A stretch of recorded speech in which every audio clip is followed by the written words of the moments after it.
कृष्ण मित्रों, मैं प्रियंका स्वागत करती हूँ आपका जीवन और आध्यात्म में। आप सभी को छठ की हार्दिक शुभकामनाएं। दोस्तों, छठ पूजा का सबसे महत्वपूर्ण पक्ष इसकी सादगी, पवित्रता और लोक पक्ष है। भक्ति और आध्यात्म से परिपूर्ण इस पर्व में बांस निर्मित सूप, टोकरी मिट्टी के बर्तन, गन्ने का रस, गुड़, चावल और गेहूं से निर्मित प्रसाद और सुमधुर लोकगीत से युक्त होकर के लोक जीवन की भरपूर मिठास को भरता है ये त्यौहार। ओम सूर्याय नमः। श्रवण को छठ पर्व दिवाली के बाद आता है। साथियों, छठ पर्व सभी धूमधाम से मनाया जाता है। छठ पर्व छठी पूजा कार्तिक शुक्ल पक्ष के षष्ठी को मनाया जाने वाला पर्व है। यह हिंदू पर्व है। दोस्तों, सूर्योपासना का यह अनुपम लोक पर्व मुख्य रूप से बिहार, झारखंड, पश्चिमी बंगाल, पूर्वी उत्तर प्रदेश और नेपाल के तराई क्षेत्रों में मनाया जाता है। कहा जाता है कि यह उनकी संस्कृति है। छठ पर्व बिहार में बड़े ही धूमधाम से मनाते हैं। दोस्तों, यह पर्व बिहार और पूरे भारत का एकमात्र पर्व है जो वैदिक काल से चलता चला आ रहा है। यह पर्व ऋग्वेद में वर्णित सूर्य पूजा और उषा पूजा आर्य परंपरा के अनुसार मनाया जाता है। छठ व्रत में सूर्य का अधिक महत्व है। साथ ही छठ कथा को सुनने का भी महत्व है। दोस्तों, त्यौहार के अनुष्ठान कठोर हैं और 4 दिनों की अवधि में यह मनाया जाता है। इसमें पवित्र स्नान, उपवास और पीने का पानी से दूर रहना, लंबे समय तक पानी में खड़ा होना और प्रसाद और अर्घ देना शामिल है। आमतौर पर महिलाएं होती हैं इस त्यौहार को करने के लिए। हालांकि बड़ी संख्या में पुरुष इस उत्सव को का भी पालन करते हैं, क्योंकि छठ लिंग विशिष्ट त्यौहार नहीं है। श्रवकों को छठ व्रत कथा श्रवण करना चाहिए। व्रत कथा सुनने से सूर्य भगवान की कृपा प्राप्त होती है। ओम सूर्याय नमः। सूर्य सृष्टि को ऊर्जा प्रदान करने वाले देव सूर्य के विशेष पूजन के वर्ष में 2 अवसर होते हैं, जिन्हें छठ कहते हैं। छठ को सूर्य षष्ठी व्रत भी कहा जाता है। वर्ष का प्रथम छठ व्रत महीना चैत्र में शुक्ल पक्ष की षष्ठी को तथा दूसरा 8वां महीना कार्तिक में शुक्ल पक्ष की को होता है। वैसे यह 4 दिवसीय व्रत है। चतुर्थी को नहाया खाया, पंचमी को खरना, षष्ठी को अस्ताचलगामी सूर्य को अर्घ व सप्तमी को उदयमान सूर्य को अर्घ दे करके व्रत की समाप्ति की जाती है। यहाँ हम जानते हैं छठ व्रत कथा के बारे में, जो अर्जुन के पुत्र अभिमन्यु के पौत्र जन्मेजय और महर्षि वैशंपायन के बीच में वार्तालाप शैली में है। जैसे इसे चारों दिन कहा सुना जा सकता है, पर षष्ठी को संध्या अर्घ देने के पश्चात शांत व भक्ति भाव से अवश्य ही सुनना चाहिए, पढ़ना चाहिए। यह कथा भविष्योत्तर पुराण में उल्लिखित है। राजा जन्मेजय ने वैशंपायन से पूछा, दुरात्मा दुर्योधन द्वारा कपट रूप जुआ से परास्त पांडव वनवास के लिए भेजे गए, तो जंगल में जाकर उन्होंने क्या किया? वैशंपायन भी बोले, हे जन्मेजय सुनो, वह पांडु के पुत्र पांडव 5 भाई अत्यंत दुख सागर में डूबे हुए वनवास के लिए घोर जंगल में जाकर दुख और चिंता मग्न हो वन में रहने लगे। वन के फल कंद मूल फल खा करके पृथ्वी तल पर शयन करते हुए केले और भोजपत्र के वस्त्र पहनकर दुख के दिन काटने लगे। राजकन्या का सुख भोगने वाली पवित्रता गजगामिनी द्रौपदी भी धर्म का पालन करती हुई पतियों के साथ वन को गई। जिस स्थान पर द्रौपदी सहित पांडव थे, वहां पर ब्रह्मवेत्ता तारो रूप 88,000 मुनि जा पहुँचे। ऋषियों के आए हुए जान करके महाराज युधिष्ठिर चिंता से अत्यंत घबरा गए कि उनके भोजन के लिए क्या प्रबंध करें। जब युधिष्ठिर को यह चिंता हुई कि भोजनार्थ क्या व्यवस्था करें, तो मुख्य की चेष्टा मालिनी की। हे स्वामी, युधिष्ठिर को देखकर द्रौपदी अत्यंत दुख से व्याकुल हो गई। उसी क्षण द्रौपदी निज पुरोहित महर्षि धौम्य को पवित्र स्थान पर बिठाकर प्रदक्षिणा की और नमस्कार करने के पश्चात बोली, हे धौम्य, हे महाभाग, इन दुखित पांडु पुत्रों को देखिए।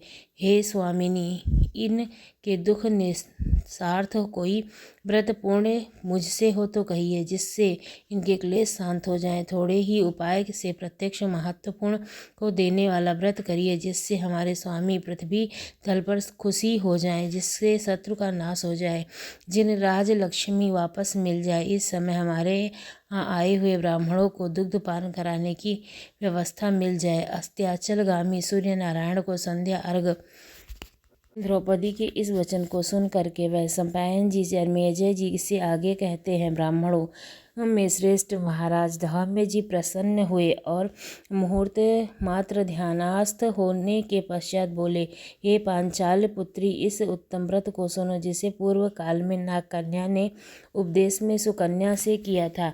हे महाभागे, स्त्रियों के साथ तुम अपने अनेक विघ्नों को शांत करने वाला छठ व्रत करो। द्रौपदी बोली, हे विप्र, आपका कहा हुआ व्रत कैसे है? इस विधि को कैसे किया जाए? इस व्रत में किस प्रकार पूजन किया जाए? वह नाग कन्या कौन थी और किस हेतु उसने इस व्रत को किया था? हे महाभाग, सुकन्या अत्यंत आश्रय रूपी व्रत को वाली कौन थी? हे शरणागत वात्सल्य, मेरे इस असंशय का आप निवारण करें। द्रौपदी के प्रश्नों को सुनकर धौम्य जी बोले, हे देवी, सतयुग में एक यह सरयाती नाम के राजा थे। उनकी 1000 स्त्रियां थी। राजा को एकमात्र कन्या उत्पन्न हुई थी।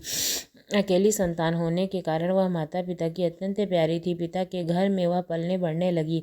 कुछ समय के पश्चात वह कन्या चंद्रवत मुख, कमलावत नेत्र और कुंभ स्तनीय होती हुई युवावस्था को प्राप्त हुई। बाल्यावस्था से ही चंचला वह कन्या पिता को प्राण से अधिक प्रिय थी। इस पृथ्वी लोक में उसके समान सदृश अन्य कोई नहीं था, न ही देखने में न सुनने में। इस कारण उस कन्या का नाम सुकन्या पड़ा। अस्ताचलगामी सूर्य नारायण को संध्या अर्घ एक समय राजा सयाति मृग के लिए मंत्रीय सेना, बड़े बड़े योद्धाओं और पुरोहितों को साथ लेकर घोर जंगल को गए। राजा सरयाति दिन में शिकार खेलकर रात्रि में स्त्रियों के साथ कीड़ा करते हुए वन में रहने लगे। एक समय सखियों के साथ सुकन्या फूल लेने के लिए निर्मित वन में गई। वहीं महर्षि च्यवन तपस्यारत थे। सुकन्या समाधिस्थ च्यवन के शरीर में दीमक लगा देखी। दीमक और उसके शरीर पर लगी मिट्टी के बीच च्यवन ऋषि के दोनों नेत्र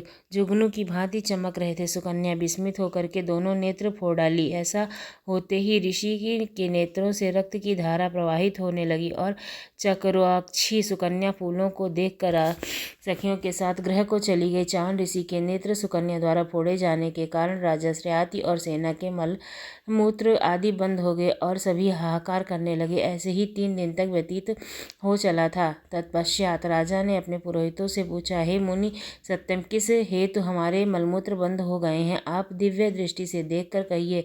पुरोहित जी बोले, हे राजन, भार्गव वंशीय च्यवन नाम के एक ऋषि इसी वन में घोर तपस्या करते हैं। उनके शरीर में दीमक लग गए थे और शरीर के मांस का भक्षण कर रहे थे। अब उनके हड्डी मात्र मिट्टी में लिपटी है। हे राजन, आपकी कन्या ने अज्ञातवश उस च्यवन ऋषि के दोनों नेत्रों को फोड़ दिया है। जिनसे रुधिर प्रवाहित हो रहा है, उन्हीं के क्रोध से यह कष्ट उपस्थित हुआ है। अतः हे राजन, आप उनको प्रसन्न कीजिए और अपनी कन्या उन्हें दे दीजिए।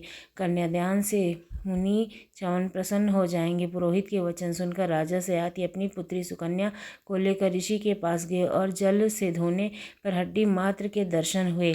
नेत्रहीन ऋषि को देखकर राजा बोले, हे प्रभु, मेरी कन्या से अनजाने में यह अपराध हुआ है जिससे आपके ये नेत्र फूट गए। हे मुनिवर, आपकी सेवा हेतु मैं अपनी कन्या आपको दान में देता हूँ ताकि आपको कष्ट न हो। राजा के वचन सुनकर ऋषि च्यवन बड़े प्रसन्न हुए। उसी समय राजा सयाति ने सुकन्या को ऋषि के लिए दान कर दिया। राजा से कन्या प्राप्त कर च्यवन अत्यंत प्रसन्न हुए और उनका क्रोध शांत हो गया। इसके पश्चात राजा और अन्य को मलमूत्र हुए। सेना सहित राजा प्रसन्नचित अपने देश को वापस आ गए। सुकन्या नेत्रहीन च्यवन ऋषि की सेवा करने लगी। वह कार्तिक महीने में एक दिन जल हेतु पुष्प कारिणी में गई। वहाँ वह अनेक आभूषणों से युक्त नागकन्या को देखी। ऋषि कश्यप ने यज्ञ मंडप में भगवान सूर्य का पूजन करती हुई राजकन्या को देखकर सुकन्या धीरे से निकट जा पहुँची और पूछी, हे महाभागे, आप क्या करती हैं? किस कारण यहाँ रहती हैं? सुकन्या के वचन सुनकर नागकन्या बोली, हे साध्वी, मैं नागकन्या हूँ। मैं व्रत धारण कर ऋषि कश्यप के पूजनार्थ यहाँ आई हूँ। सुकन्या बोली, इस व्रत का और पूजन का क्या प्रभाव है, क्या फल है? इस पूजा की विधि क्या है? किस महीने में और किस तिथि को यह उत्तम व्रत किया जाता है? नागकन्या ने बताया, कार्तिक शुक्ल षष्ठी को सप्तमी युक्त होने पर सर्व मनोरथ सिद्धि के लिए यह व्रत किया जाता है। व्रती को चाहिए कि पंचमी के दिन नियम से व्रत को धारण करे। संध्या काल में खीर का भोजन कर पृथ्वी पर सोए। षष्ठी के दिन व्रत रखे। दिन में 4 रंगों से सुशोभित मंडप में सूर्य नारायण का पूजन करें और रात्रि में जागरण करें। अनेक प्रकार के फल और पकवान आदि के नैवेद्य चढ़ाए और सूर्य नारायण की प्रीति के लिए गीत वाद्य आदि में बजा करके उत्सव मनाए। जब तक सूर्य नारायण का दर्शन न हो तब तक व्रत को धारण किए रहे। प्रातःकाल सप्तमी को सूर्य नारायण के दर्शन कर अर्घ दे। दूध, नारियल, कदली, फल, पुष्प, चंदन से सूर्य के 12 नामों के उच्चारण करते हुए प्रत्येक नाम से दंडवत प्रणाम करते हुए अर्घ दे। जगत के सविता, जगत के नेत्र, जगत के उत्पत्ति पालन नाश हेतु त्रिगुण रूप त्रिगुणात्मक ब्रह्मा, विष्णु, शिव और सूर्यनारायण को नमस्कार करें। इस प्रकार इस व्रत के करने से सूर्य नारायण महाघोर कष्ट को दूर कर मनवांछित फल प्रदान करते हैं। सुव्रत, मैंने इस रवि सृष्टि व्रत तुमसे कहा है। सृष्टि ऋषि धौम्या ने कहा, हे द्रौपदी, नाग कन्या के इस वचन को सुनकर सुकन्या ने इस व्रत का पालन किया था। इसी व्रत के प्रभाव से च्यवन ऋषि के नूर पुनः वापस आए। ऋषि का शरीर भी निरोग हो गया और सुकन्या के साथ लक्ष्मी नारायण की भांति राजयुक्त हो सुख भोग करने लगे। इससे हे पांचाल नंदिनी, तुम भी इस व्रत को करो। इसी व्रत के प्रभाव से तुम्हारे पति पुनः राजलक्ष्मी को पाएंगे और निसंदेह तुम्हारा कल्याण होगा। तब द्रौपदी जी ने धौम्य ऋषि की आज्ञा से यह व्रत यथाविधि विधान से किया था। व्रत के प्रभाव से युधिष्ठिर अतिथि रूप में आए हुए ब्राह्मणों को भोजन देकर प्रणाम किया।